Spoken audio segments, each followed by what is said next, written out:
There's the record. You are a little dark, Amanda. Does anybody can put some light on your face? Oh, I can put some light on And you mine. too, Matt. You're a little dark. So, yeah, that's better. You were getting the camera picks up the light behind you and then darkens you down. Yeah.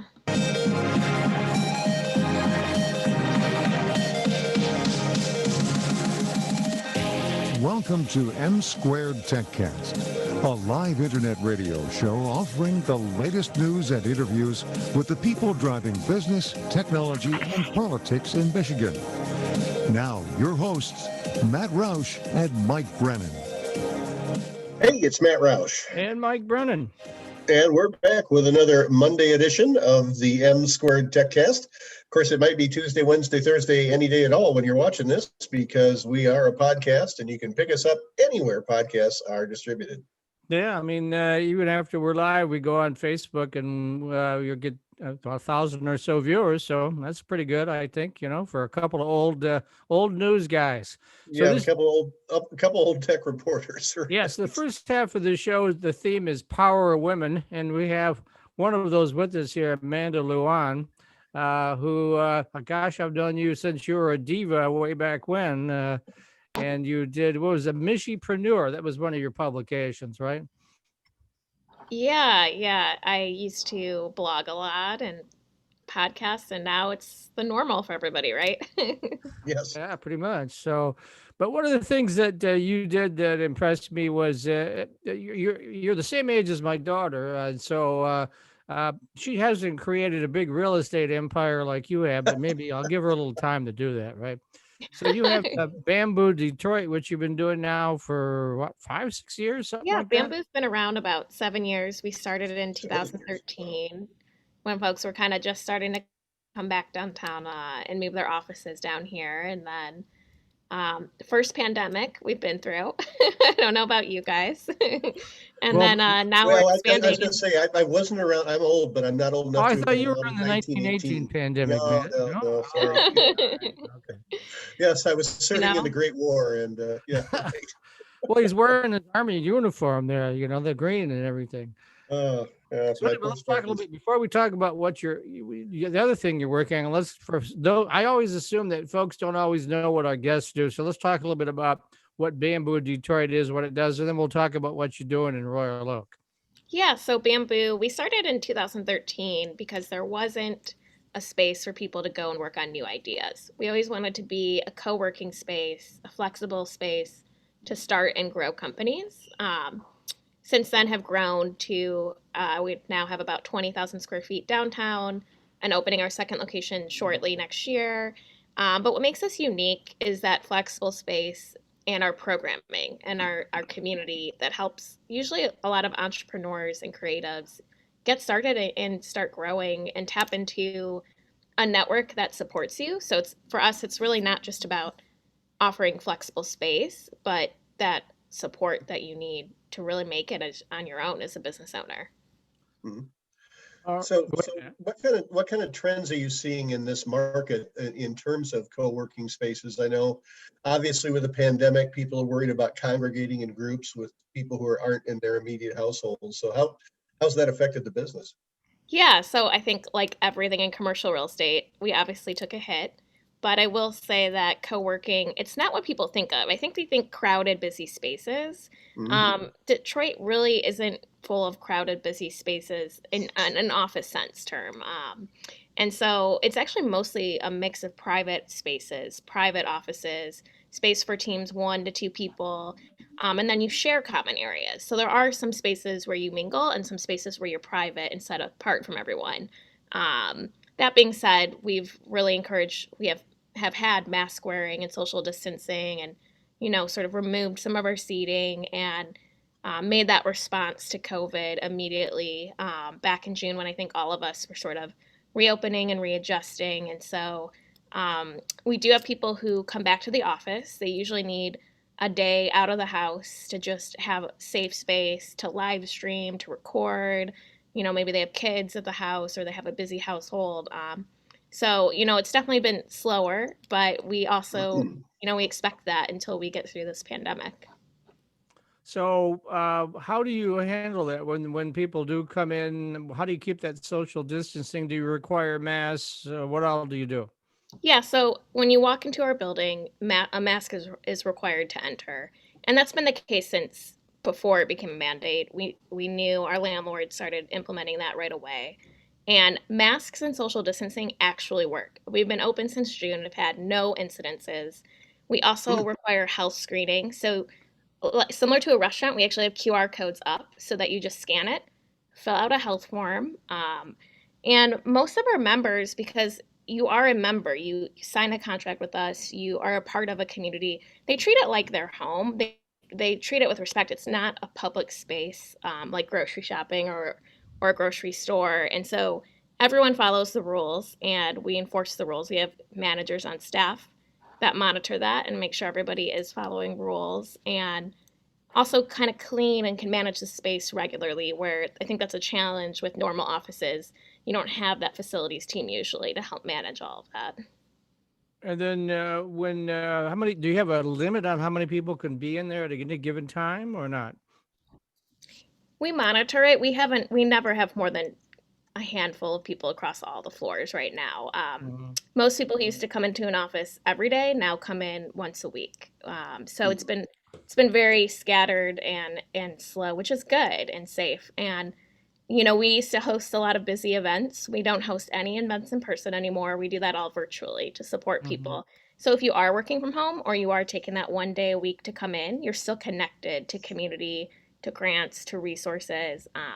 We do that through our newsletter to our members that goes out every week and our virtual events, coffee hours, all kinds of things to keep people still connected no matter where they are. So talk a little bit about the new location in Royal Oak, if you would. I know you had, now have you always been in the same location in Detroit, or have you moved around some? I seem to remember moving around a bit. So Yeah, we did start in one building and then expanded and moved to another. But we've not yet expanded outside of Detroit. So we're very excited. Part of Bamboo's mission is to really unite and move our region forward. And so we see ourselves playing a role by opening more spaces in Metro Detroit.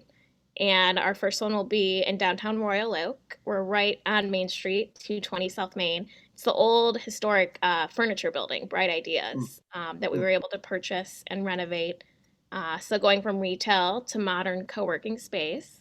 So we're very excited, and that sort of kicked off during COVID. The construction kicked off right during COVID. Was paused and then restarted, and now we're looking forward to opening at the beginning of next year. But what makes that building really cool is that it has this really awesome statement staircase that connects all three floors. Mm. Um, so it's going to be really good. And, we've learned a lot about how to make office space safe during COVID. And so we'll be opening with all of those procedures and policies and designed a little bit more privacy and more distance between everything in the new location. So, how many square feet is it total? It's about 20,000 square feet. Just like the one downtown, then, huh? Yeah, just like our one downtown. Yep. Okay. And what street is that on in downtown Royal Oak? We're right at Main Street, Main Street and 220 what? South Main. Oh, okay, between Um, second and third then. Okay, gotcha. yeah, You're right right. between second and third. Yeah, So you're that's a so you'd very be busy down by area. the Starbucks, somewhere in that area, right? We're right across from a Starbucks and Atomic Coffee, which is my favorite. And then there's a parking garage right behind us. Right. But we chose Royal Oak because we knew it was so central to a lot of the suburban areas and still has a lot of great amenities that tech companies and growing companies want, like a walkable downtown and easy parking and like a nice prime area to attract talent. And so we are seeing people from all over the suburbs interested in that kind of location. And you got a gazillion apartment complexes around there too.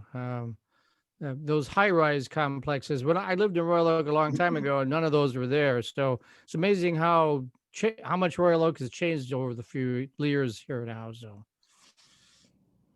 Yeah, That's we're pretty really much looking forward. unrecognizable. oh, oops, go ahead. No, I was going to I was just, okay, go ahead. say, we're looking forward to being a part of the community. Yes. Okay, good. So tell me what kind of companies you've been attracting lately to Bamboo Detroit. What industries are represented and, who are these folks? Yeah, it's interesting. Since reopening, I would say we're definitely seeing an uptick in startup companies. So people who maybe got laid off or Hmm. had been consulting or just transitioning to starting a new venture.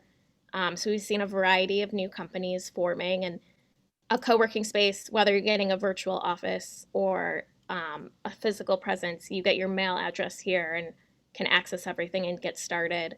And like a trend towards wellness. So we've had a lot of mental wellness, even like a wellness platform starting up here. And I think some of that comes from this direct impact to COVID, which is really interesting. So I'm curious to see what kinds of companies we're going to see start up after we exit this pandemic. All right, we got about 2 minutes left. So, any on pricing and stuff? Are you going to send folks to the website for them to check it out, or what do you want to do? Yeah, I would just say if you want to learn about the amenities in the building, go to bambooroyaloak.com. But for anyone listening, if you want to just get connected to a business community, please check out our website, our events. They're open. You're welcome to join. We have a really cool food innovation panel Wednesday night with Ford that we're excited about. So there are ways to still stay connected and networking, whether you're at home or looking to return to an office soon. So we hope to help you. Okay. One more time, give us that website address now for both of the locations, because some people maybe want to work in Detroit. Yeah, and they'll be connected. So if you Oh, sign up for one, you get access to all of them. But bambooroyaloak.com and bamboodetroit.com. okay. Okay. Thanks very much, Amanda Luan of Bamboo Detroit, now in Royal Oak as well as in Detroit. We'll be back in just a minute with another segment of the M Squared Techcast. For right now, it's Matt Roush, And Mike Brennan. and you're watching mitechnews.tv. Lawrence Technological Thanks, University. Amanda. We'll get you that MP. Thanks, Amanda. And a Post higher it starting salary. site. In So- fact, Right, when it sounds comes to good. earning potential, Thanks. the Brookings Institution ranks LTU 5th among U.S. colleges and universities. Here she Be enriched. comes. Be more. At LTU, possible is The New everything. Mexico girl. Salaries of Lawrence Tech grads are among the highest of any university in America. Plan a campus visit to meet 30 with seconds. counselors, faculty, and coaches. Why wait? Find out more at ltu.edu. As a Lawrence Technological University graduate, you're not only marketable, you're worth more. Hang on. Yes, more. According to payscale.com, when it comes to graduate salaries, LTU is in America's top 100. Be invaluable. Be more. At LTU, possible is everything. Salaries of Lawrence Tech grads are among the highest of any university in America. Plan a campus visit to meet with counselors, faculty, and coaches. Why wait? Find out more at ltu.edu. Hey, it's Matt Roush, And Mike Brennan. and we're back with another segment of the M Squared Techcast with a former colleague of Mr. Brennan's. I'll let him handle the introductions. Yes, from the land of enchantment, New Mexico, we have Rachel Conrad. Rachel and I worked together at the Free Press back in the 90s. That's hard to believe. And Or then as my I was son- doing the auto beat, and then they switched me back to tech, and then she took over the auto beat and got all the good trips to Germany when Daimler was buying Chrysler, right? Oh, well, Yeah. those things happen. But anyway, so since then, gosh, But you're not bitter about it at all, I can tell. Oh, I yeah. know I'm not jealous at all. I just, so then she went to AP in San Francisco, where she met her current husband. Well, the only husband, I should say. He's probably listening, right? I was going to say, you might have just made him a little nervous. Yes. Right. And then from there, you and Elon Musk got to know each other at Tesla, Wow. right? Okay, cool. And you were I think the first PR person at Tesla, weren't you? If I I'm recall. not sure I was the first, but I was definitely the only one while I was there. It was a pretty interesting time. This was 2008. You probably remember Carmageddon, right? Oh, This yeah. was when two of the big three were filing for bankruptcy. It Mhm. was incredibly lean times. And yeah, we were out in California trying to start a crazy zero emission car company built, with a car built on a Lotus chassis. It was pretty interesting times. Elon now looks back at that era and said he was going through a breakdown of sorts. And yeah, it was a pretty interesting time for all of us, I would say. Yeah. Then from there, the saga continues. Then you took over worldwide communications in Paris, no doubt, for the alliance, which is Nissan, Renault, and Peugeot. And No, you did just that for Renault and Nissan at the time. Oh Yes. yeah, It's right. since expanded to Mitsubishi, but yeah. Yep. And then you did that for 5 years, and then that expat thing came in where they get double taxation. So I know all your personal stuff. He's really So going deep. and Yeah. then you were recruited for your current job with Impossible Foods. The CEO came to you, and was it in Paris? He came to you. No, well, we actually met there. So at the time, I started working for Carlos Ghosn in 2011. I moved to Paris. It was amazing. And I had been doing that for about 4.5 years. And Nissan at the time was the largest single producer of electric vehicles. And so we were sponsoring COP21, the big United Nations conference on the environment. And we had a huge presence. We had fleets of Nissan Leafs and Renault Zoes and everything else shuttling around all of the dignitaries. And, I happened to meet this guy during COP21 who was talking about how actually, what you drive is much less significant than what you eat when it comes to making a positive impact on the environment. And he said that, and it was kind of like, huh, it made me really think. It made me really honestly question the past 10 years working in the automotive industry. Maybe I had picked the wrong focus. Maybe I need to go into food. And that guy was a man named Dr. Pat Brown. He had founded a company called Impossible Foods. And the more I started researching it, the more I realized, he's right. I've spent I'm from Detroit, as Mike knows, born in Detroit, grew up in Grosse Pointe, and I'm a huge student of and enthusiast of the auto industry, right? My dad worked for Chrysler for 25 years. Chrysler, basically footed the bill for my college education and everything else. And so it was pretty shocking to think that maybe as an environmentalist, I had focused my time and resources in the wrong industry. And sure enough, the more I looked into it, the more I realized, it's almost like you could be a meat eater who drives a Prius or a Tesla, and you probably have a bigger total carbon footprint than a plant-based, vegan eater who drives a Cadillac Escalade. And that really kind of made me go into, I would almost call it like a mid-career Crisis. Crisis. Yeah. Yes, So I got out, I moved 6,000 miles away, moved back to California, and started working for this company, which at the time hadn't even launched its product. So, yeah. And now, if you go to Burger King, you can get the Impossible Whopper of 8,000 Burger Kings. And I had her and I are really good friends. We've known each other for 30 years. So she was back in town a number of years ago. I can't remember when it was, but introducing all of us to the Impossible Burger, where we went to your mother's house. Yes. And you cooked up a bunch of burgers and whatnot. And this was like early time prototype. Yes. And I'm not doing a testimonial here, but literally I couldn't tell the difference. Yeah. Now, when I first started eating them, I told you this, when I first started eating them at Burger King, they just cooked the hell out of them, and they were all dried out. So I think, so I stopped eating them for a while, but now I've gone back and they must have got that under control. It tastes a lot better. So they also have, one of my absolute favorite ways to eat the Impossible Burger is the Impossible Slider at White Castle.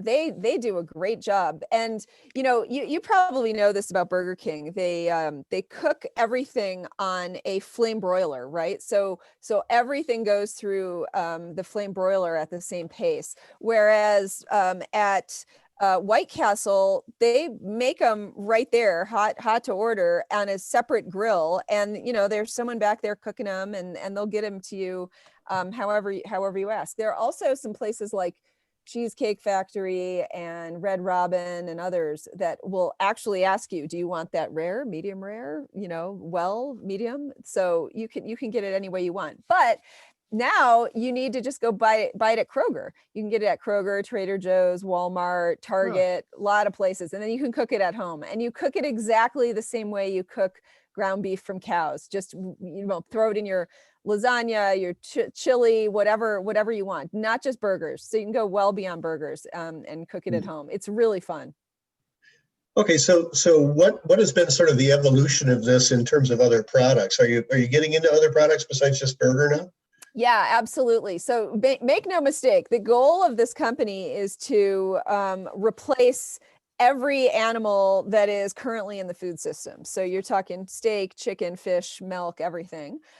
We launched with ground beef because that is because cows are far and away the most destructive animal on the planet. Like the most dangerous invasive species on the planet is actually not the murder hornet, it's the cow. And so that's why we started there. And about half of all of the beef in America is sold as ground beef. So it made sense to start there. But we've also just launched earlier this year Impossible Sausage. You can get that at any Starbucks, by the way, in the Impossible breakfast sandwich. It's really good. And our intention is, like I said, to develop a full range of products. So, you can have Impossible pork and milk and chicken and fish and everything else. So what I remember way back when, this was back in the early 2000s when they dedicated the Next Energy Center in Detroit. They had a Coney dog line there, because they wanted to do all Detroit foods. And they had vegan hot dogs. Yeah, and, interesting. And there's absolutely nothing natural about a hot dog anyway, I mean, it's all pumped full of artificial color and artificial flavorings and, food coloring and all that stuff. So, and when you boiled it and then put Coney sauce on it and onions and mustard, I couldn't tell the difference. Yeah. And that was even back then. That was a long time ago. It's true. I mean, that said, we don't want to make products that are just good enough for vegans or vegetarians. Like that's a very low bar, to be honest. And frankly, vegans and vegetarians, they're only about 3% of the US and the world market. They're already doing the right thing by way of the environment, right? Like they're already eating with a low carbon footprint. So if everyone were already doing that, this company would not exist. I might hopefully be back in Paris, maybe not working for Carlos Ghosn, but you know what I mean? Yeah. And maybe I'd be back in Detroit. I love Mary Barra, but yeah, I mean, we are really trying to satisfy the hardcore carnivore, the hardcore meat lover, the person who eats meat from animals a couple of times a day, who just can't even imagine his or her life without that pleasure. That's a really high bar. And so we actually, we don't market, I don't communicate to vegans and vegetarians. It's really all about converting the true carnivore, because that's the person who needs something better, both for the planet, but also, zero cholesterol, zero antibiotics, zero hormones, zero trans fat. They're looking for the change. So what is the technology behind Impossible Burger? I mean, it's when you tell people you've got a plant-based meat product, they all think of all that stuff that we had a long time ago that tastes like cardboard. Yes. So how do you what's the technology behind that? Well, let me get to the technology in 1 second. Let me just tell you that sentiment that you just expressed, I call it plant-based anxiety. I ripped that from range anxiety from my 2008 days at Tesla.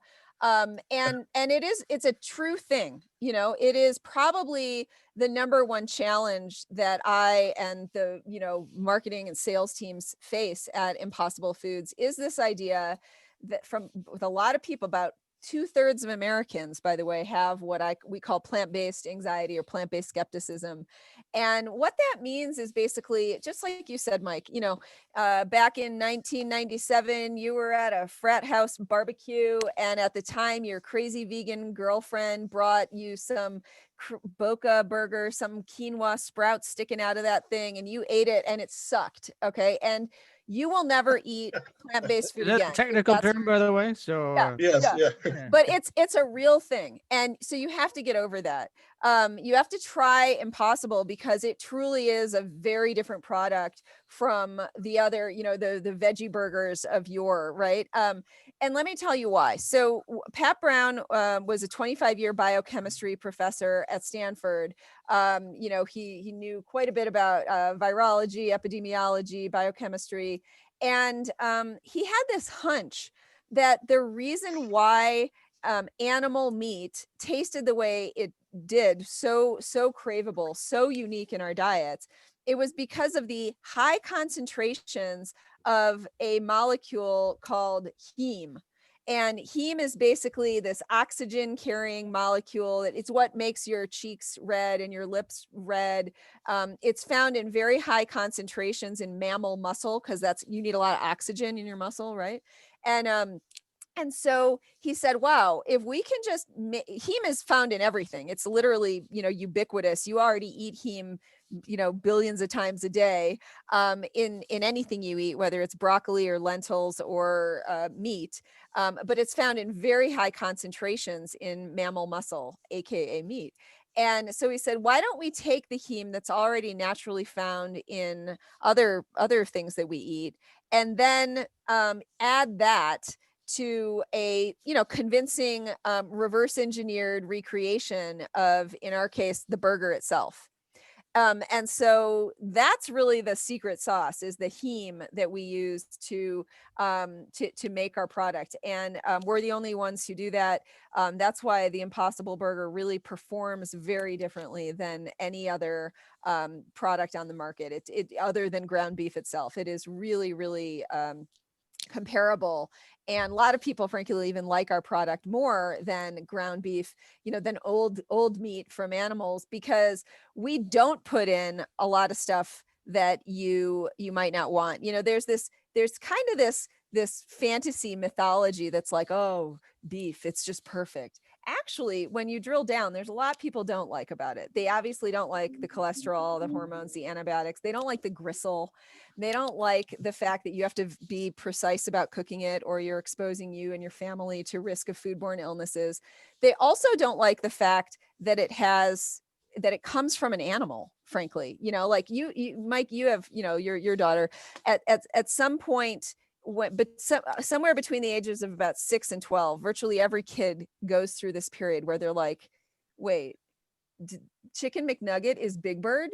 Wait, this hot dog is a pig, or Bessie the cow, or whatever. They hate that. And as a civilization, we've kind of like, no, don't think about that, honey. Just keep eating, right? And it tastes so good that you want to just believe it. Like, you don't want to think about where it comes from, right? But you don't like it. I still remember the time I went to a pig roast at a pig farm, and the pigs were looking at us. Yeah, that was a little disconcerting. Yeah. So basically, we take all of that out. We don't have the animal in it, but we give you all the taste and the nutrition too. All right, we're going to unfortunately have to leave it at that. This is a great conversation, but we're out of time. Now, if folks want to find out more about Impossible Foods, what's the website address? I'm assuming it's the same name, right? Yep, impossiblefoods.com. And again, you can get it at Kroger, Trader Joe's, Target, Walmart, wherever you shop. It's usually in the meat aisle, so just look for the package right next to your favorite ground beef from cows. Okay. All right. Thank you very much, Detroit native Rachel Conrad, now head of communications for Impossible Foods. I thought you guys would talk a lot more. You'd want like dirt. Mike, I thought he'd want dirt about, Carlos Ghosn and Elon Musk. Well, I was going to ask you when you're going to write that screenplay, and you got them both. You got Elon Musk and you got Carlos Ghosn, the most powerful men in the world. And Ghosn's story, my God, it's fascinating. Like, I mean, what I've read, I don't know if it's all true, but it's like a spy novel kind of thing, Well, I've always told everyone, never discount that man. He is prodigious intellect. I'm actually really happy that he evaded the sort of scam justice system in Japan on that one. Yeah. Okay. To be continued. We'll have to get you back. Yeah, and then we'll ask those stories about those guys. That next time. Maybe we can. Yes. We can make the Impossible meat the side dish and put Carlos Ghosn. I want to see you guys eating it while we're talking. Like that's the thing. Yeah. Yeah. All right. I'm honest to God, I just made a big pot of chili over the weekend. The next time I make a big pot of chili, I'm gonna try it. So. Oh, it's great. Yeah. All right. Thanks very much, Rachel. And we'll All be right, back in thanks, just a Rachel. minute with another segment. Good of the luck in M New Squared Mexico there. So, Bye. Thanks. all right, talk to you later. Lawrence Technological University graduates earn a degree and a higher starting salary. Hoping In Fred's fact, when here. it comes to I'm earning sorry, potential, the you're Brookings Institute talking Hey. ranks impossible LTU food fifth there, among Fred. U.S. colleges and Well, universities. Mike's talking to an Be old rich, friend. That be was more. part of it. At We ran a little LTU, long with it. possible I is don't get a everything. chance to talk to Rachel. Salaries of Lawrence Tech grads are among the highest of any university in America. Plan a campus visit to meet with counselors, faculty, and coaches. Why wait? Find out more at ltu.edu. What do You you wearing get a at sport Lawrence jacket? Technological University? Or is Everything. that, I Great can't labs, tell if it's a skills, bathrobe or a It's sport not, jacket. no, it's not the Uh-oh. Brazil soccer jersey this NAIA time. athletics, golf all the shirt. software you Uh-oh. need to Oh, compete okay. Not All looking right. properly professional here. You could Like be that. wearing a bathrobe, but no one would know. You know? Salaries of See where Lawrence they've been going. are among the highest Good, of yeah. any university in Excellent. America. Plan a campus visit to meet with counselors, Only slightly faculty, and terrified, but coaches. you know, Why that's wait? been the Find norm out so more far at this year. Oh, coming out of commercial. ltu.edu. Hey, it's Matt Roush. And Mike Brennan. And we're back with our weekly visit from Fred Brown, our very own infectious disease expert here at the M Squared Techcast. Fred, good afternoon. And what's the story? What's going on right now in the world of the coronavirus? Well, gosh, my life just got a lot easier because they opened up the Moderna safety and efficacy data today. And huge. That was really good news, it looks like. Yeah, I was watching the morning news reports and it was everywhere. That's, everyone jumped on that, so. Well, I'll tell you, we've been working on the Pfizer vaccine to try to make sure we can distribute it. And Pfizer has a very challenging cold chain requirement. I think we talked about before, minus 70 degrees centigrade, it's minus 94 degrees Fahrenheit. And we have very few capabilities to transport that any distance, let alone to the facilities. If you look at what a drugstore would have in its facility, even a teaching hospital has in its facility, it may have one minus 70 degrees centigrade freezer to work with stem cells and things like that. But these freezers are challenging to get. And to make sure that everything stays cold that long before it even gets to the freezer is really a challenge. And so Moderna is different. It only has a cold chain requirement of minus 20, and that is significant because we do that with dry ice, right? Yeah. Well, we do have a slight dry ice shortage. Sadly, believe it or not, one of our things that are constrained. We don't even have enough dry ice. We had plenty of carbon dioxide. I thought we had too much of it, in fact. So is that minus 20 Fahrenheit or centigrade? Centigrade. Wow, okay. Yeah. So that's like 10 below Fahrenheit then. Okay.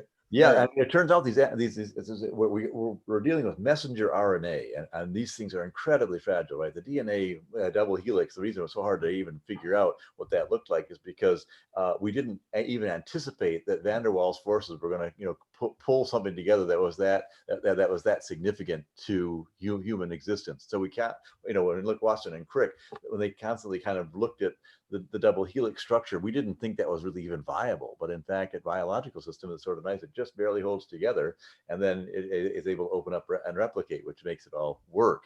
But the problem with that is that if you're trying to actually transport this stuff, it's that fragile, right? I mean, it's just barely being held together, and then you're trying to transport it. And so what we do is we freeze it.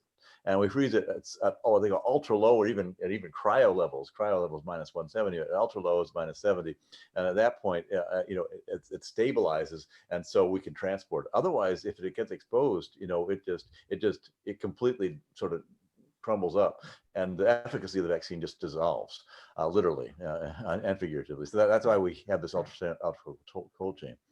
But I did run a couple of numbers for you guys. If you're interested, I can show you, or we can talk about other things, whatever you'd like. Sounds great. Yeah. I mean, Let's I alerted people you were going to be coming on the show talking about this afternoon, so people are watching to get your opinion of what they came up with. So I ran the numbers for Pfizer. In order to run these models, it takes quite a bit of work, and so we actually ran Monte Carlo simulations. And from that, I'll show you kind of what that came out with Pfizer numbers that are 90% effective. Now, when you have something that is 94.5% effective, you'll see it doesn't make that big a difference in terms of the population level, but it could make a difference for you at an individual level. So let's take a look at that. And that is the point is we're over 50%, we're over 60%, we're over 70%, we're over 80%, we're over 90%. It's just remarkable. To give you a sense, as I've worked in this space for 40 years, I've never worked on a vaccine with the exception of mumps that was at this level of efficacy. It's just very, very rare that you get this much. And the reason for that, as you know, I was looking at 3 scenarios. The first scenario I was looking at, I'll show you what I was looking at. I'll share my screen. Well, the other thing is the focus group for this Moderna vaccine was like 30,000 people or something, right? Yep. As for Pfizer also had about 37,000 people total. Now the difference was that they revealed a little bit more about what they found, and I'll go with the significance is huge. Pfizer said, no, we had 94 patients, and of them, we had 90% efficacy, which means you could be at a point where you had, say, that means you had to have more than, I think, 86 or 87, 86 in the cohort group, right? So 86 and 8 would have added up 94. So what they did is you vaccinate 37,000 people in this case, and then they let them go out into the world, and then you see whether they come down with something. And as soon as someone says, "Oh, I feel a little bit sick, I'm going to go get myself tested," they go, "Fine. What was the test result?" If say yes, then they say they score you and say, "Oh, so this person had an illness," and then but you don't know whether that person was the vaccinated group or the placebo group, right? You don't know that yet. And then when the FDA takes a look at it, when you actually do the analysis, this is an interim analysis, only the FDA looked at it, not the company. They said, wow, it turns out that of the 94 people, only 6 of those people were people who had been vaccinated, and we have 88 who were not vaccinated and they got the disease. That's a huge output, right? What they didn't tell you, though, is how severe the illness was. And that's something that we really look at carefully, because that really changes the death rate. It changes how much hospitalization you need. So if you vaccinate people and they get less severely ill, that's a huge endpoint. And Pfizer didn't mention that. So how many people got severely ill? Moderna said of the people they tested, 11 of them in their group became severely ill. When they looked at those 11, they were all the people who had not gotten the vaccine. And that is really good news. So I did the work for Pfizer because I had the data for Pfizer. I didn't know what the result was going to be for Moderna. It's great news that it's similar. So it's going to be similar to this data. And so let me show you what I got. And maybe I think people might be interested. So let me show you what I got.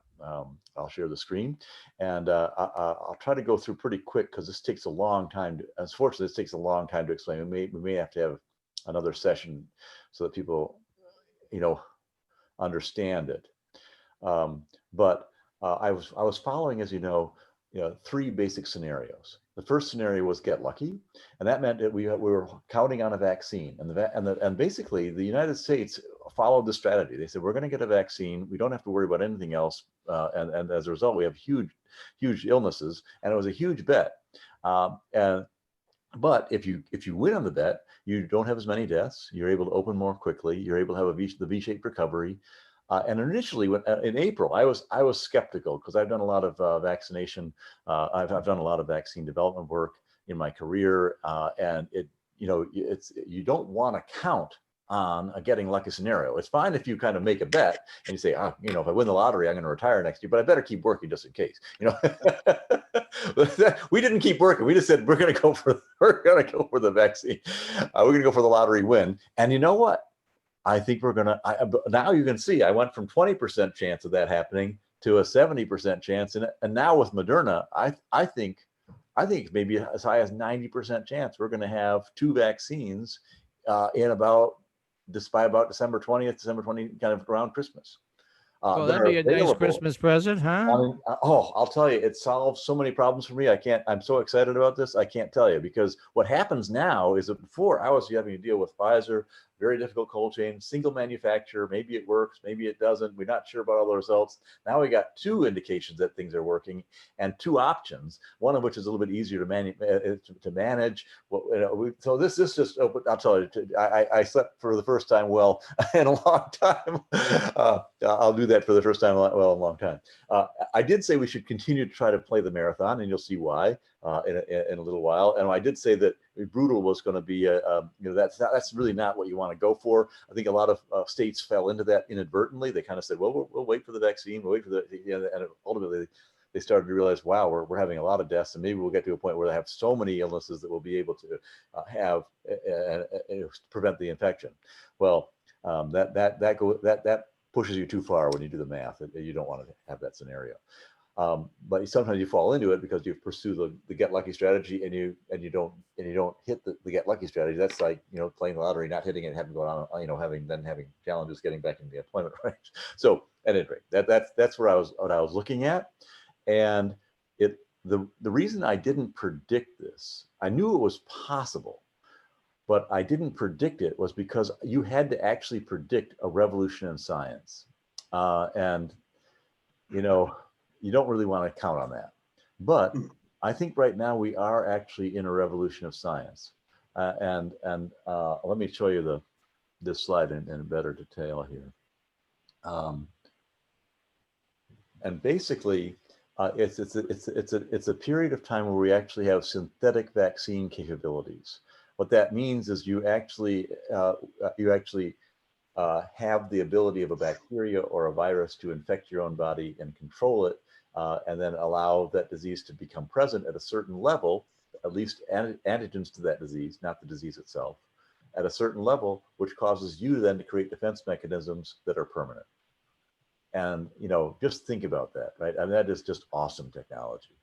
When we harnessed the atom in the 1940s, we conquered space. This is really kind of demonstrating that at scale. And one benefit, I mean, if there's any benefit of a coronavirus like this, is that we, for the first time, we knew about this technology with at doses of 3,000 people with Ebola, or 2,000, or several hundred people with very rare diseases.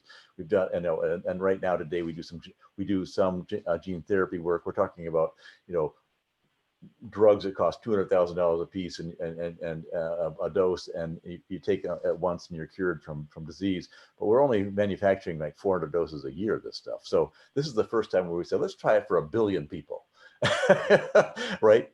And we're gonna actually pull this off, which is shocking. And we'll talk about some of the challenges that remain. There's still some challenges that remain, but today I'd just like to talk about how amazing this is.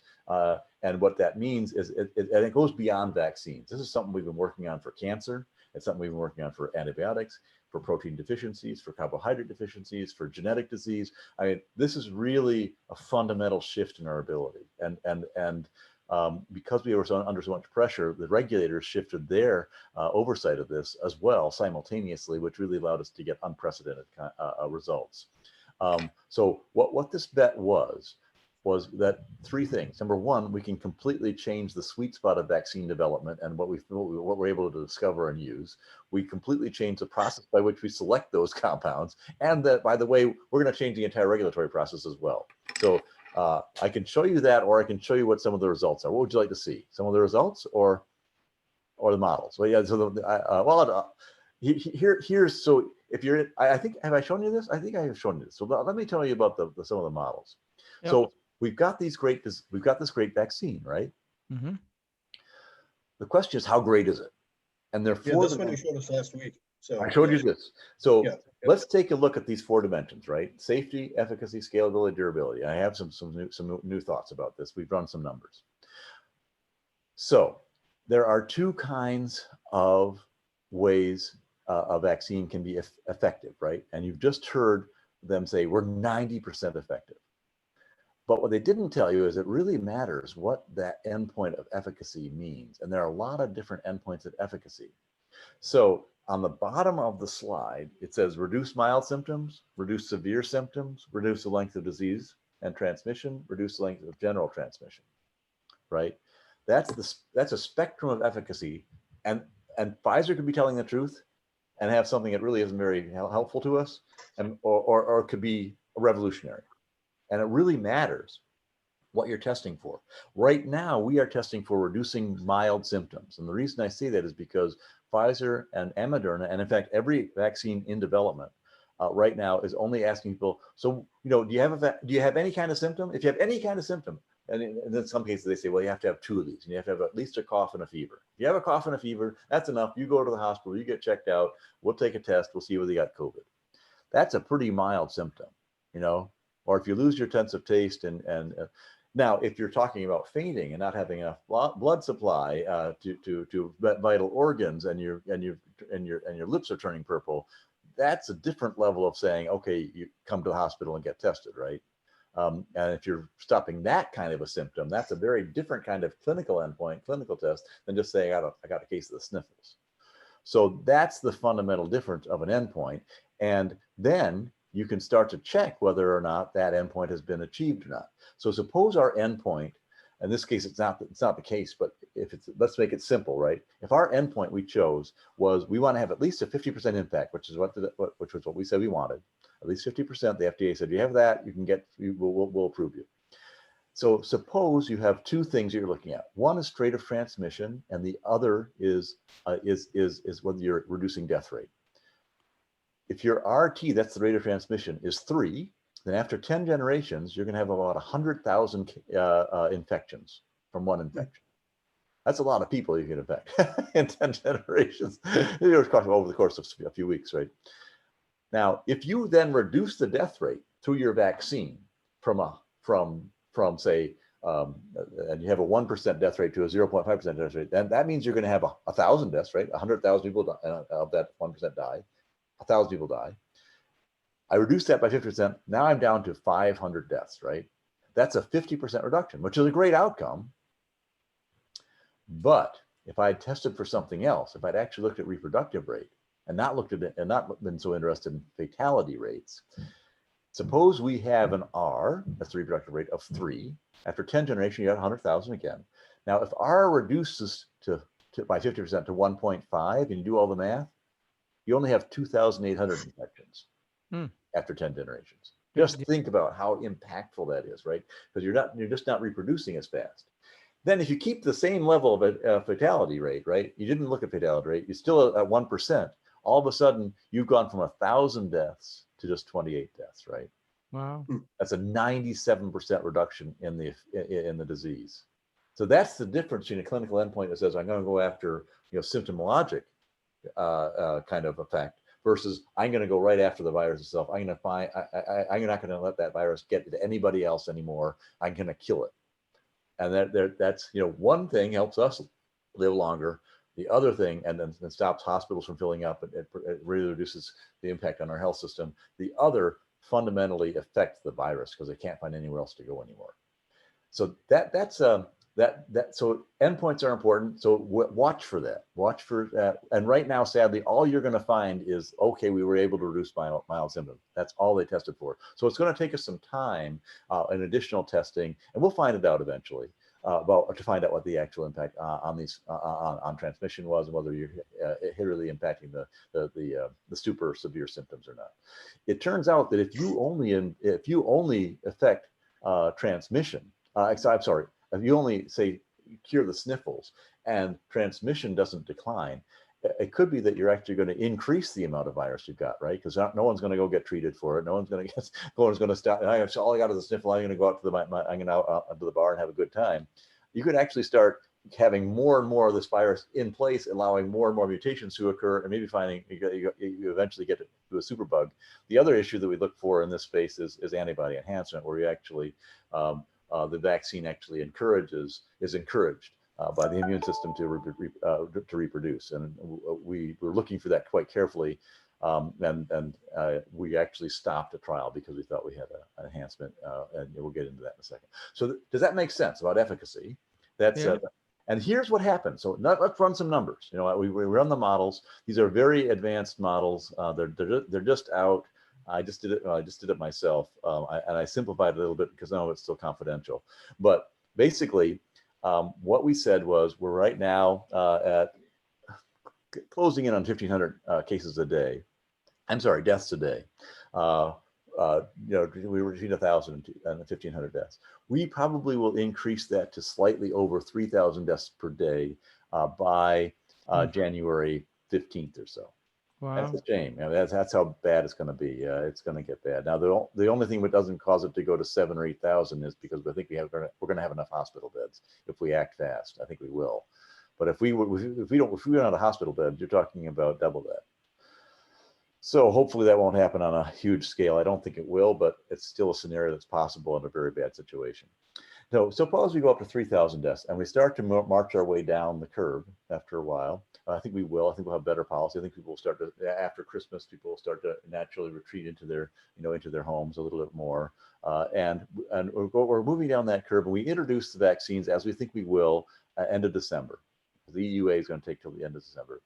And then EUA means emergency use authorization. We will then, and you can see along the bottom, we're talking about the number of cumulative cases, people who've been vaccinated. So along the bottom, we said by 4/21, we'll have 20 million people vaccinated.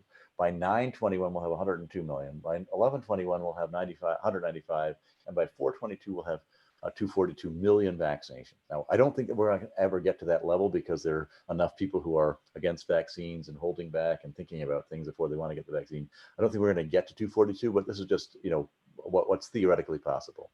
And now that Moderna is also in the game, we could actually have this timeline. So that's a huge change, right? So we have Moderna, so we have right now, this is just for Pfizer. And you can see what happens. Basically, we continue. 20 million isn't that big a percent of the population. So it basically paralyzed the line that we would have without any vaccine at all. And then it starts to, we start to see a bigger separation if we're talking about reduction in transmission by 50% versus 90%. We're seeing some separation. And then but believe it or not, if we're able to get to over 220,000 vaccinations by January, February, we could see this. We could hit herd immunity and stop the virus, according to this scenario, at a 90% effectiveness rate. At a 50% effectiveness rate for reduction in transmission, it's going to take another 18 months, but eventually we'll get down to a level that's interesting. So that's what's happening there with transmission. Now, suppose we take the scenario where we're actually going to reduce the symptoms. So here again, we have the cumulative vaccinated population. This is the speed of OWS rollout predicted that we're working with now. We're going to change that obviously, but this is for Pfizer. And here you can see that instead of killing off the virus, what happens is you're able to kind of get to about between a third reduction and 2/3 reduction in the overall vaccine and overall death rate. You're moving from 3,000 deaths to 1,200 deaths, which is good. And then if you have the vaccine that reduces 50% reduction, you're going to get with a percentage about 900 deaths and 481 if a 90% reduction in symptoms. So I hope that makes sense, and you can see it in the curves and about how fast this could go if we roll out as we anticipate with under Operation Warp Speed. That's one factor. That's efficacy. So if we have a little bit of time, I'll talk a little bit about, and then there's dosing and 5 minutes. Oh my goodness. Well, why don't we talk about safety next week then? Because safety is a really critical area, and we want to go into that in some detail. Dosing and routes of administration also make a big difference. So dosing, for example, if you're early on, Johnson & Johnson only requires 1 dose of the vaccine. If it's successful, we don't know what the efficacy is. We don't know. It's a different technology. It's adenovirus technology, vector technology, not an mRNA technology. What we do there is we actually insert a gene, a piece of the gene that you're interested in, transfecting into the human, into a viral vector.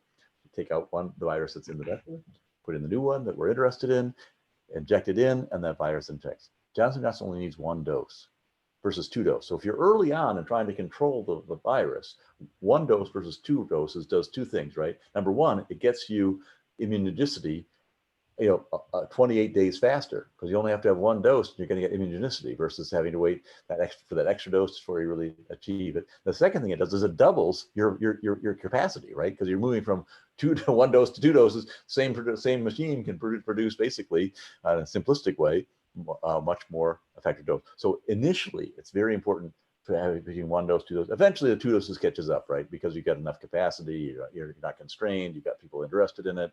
But you can see that basically, if you've got a 2-dose system, a 1-dose system, you can reduce symptoms and death rate due to symptoms that are bad if you're able to affect that by 20%, and for transmission blocking 10 to 20%. Now, the routes of administration also make a big difference because it gives you options. And if you have to inject everybody, there's some people who don't like injections and so on, some children and so on. And it gives you options in terms of the ingredients you're using, because some misters use different ingredients than the injectors do. So it gives you some more options along the supply chain, which is important. But more importantly, it turns out that routes of administration make a difference in how effective a vaccine can be. We have seen misting technology used in animal studies that effectively do get to the lungs and make you much more resistant to the coronavirus if it's trying to attack your lungs, which is important. Upper respiratory tract is one of the 2 areas, nose and lungs, that really are attacked by the coronavirus initially. So if you can stop the lung part as well as the nose part, you're doing better.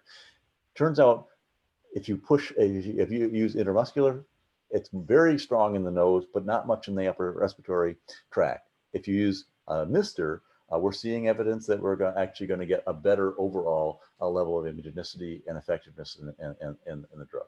So with that, why don't we talk about some other things, and we'll come back to the safety issues next week, because safety is really critical for vaccines when you're going to take them. And I hope this helps. It helps people decide which vaccine they're going to take. I hope people will look at this as the real transformation that it is. The reason that this thing went so fast is not because we cut corners. It's because we're looking at a revolution. It's the difference between trying to get through the air space. Suppose you're trying to fly from Washington D.C.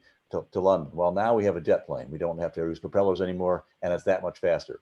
Initially, people said, "Gosh, that's too dangerous. I don't want to get to London in less than 10 hours. It seems too fast to me." This is the same sort of thing. We're talking about a revolution in the technology, which allows a revolution in the speed at which we're able to develop the drug.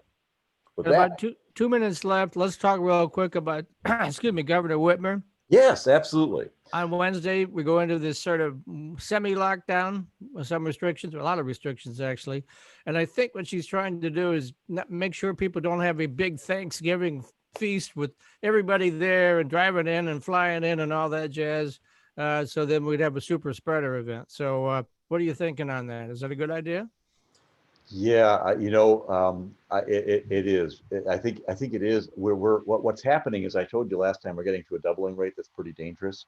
And the problem is that you think it doesn't look too dangerous, but that don't forget the death rates take 5 weeks to develop. So what we're seeing in cases right now, you won't see in death rate for another 5-6 weeks. And so she sees that, and she's using an early warning indicator to say, we're on an exponential curve.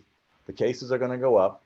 And she's right. Now, as you know, I don't consult to her. I consult to a lot of other states, but sadly not Michigan. But I think what she did, I put her in literally, top 10%, top 20% of the state responses. She's done an excellent job. She's using the kinds of early warning indicators, not waiting until people get to the hospital, not waiting until people are dying. That she's using those early warning indicators and saying, we've got a super spreader event with Thanksgiving that's going to occur. If I can help prevent that, it'll be that much better at Christmas. So okay, we're out of time. So thanks very much, Fred Brown. We'll get you back next week. You can talk about the safety aspects of it. I'd love to, you guys. It's exciting. It really is exciting. It's a great day. All right, Matt, take us out. All right, thanks a lot to Fred Brown. Thanks to all our guests today. We had Rachel Conrad from Impossible Foods and Amanda Lawan from Bamboo Detroit. So great show today, and thanks everyone for being here. We'll be back next Monday at 2 p.m. Eastern Time. Until then, it's Matt Roush. And Mike Brennan, and of course, Fred Brown. And Fred Brown, and you're watching the M Squared Techcast. Take care, everybody. I'm sorry it's taking too long to go through this, isn't it? I apologize.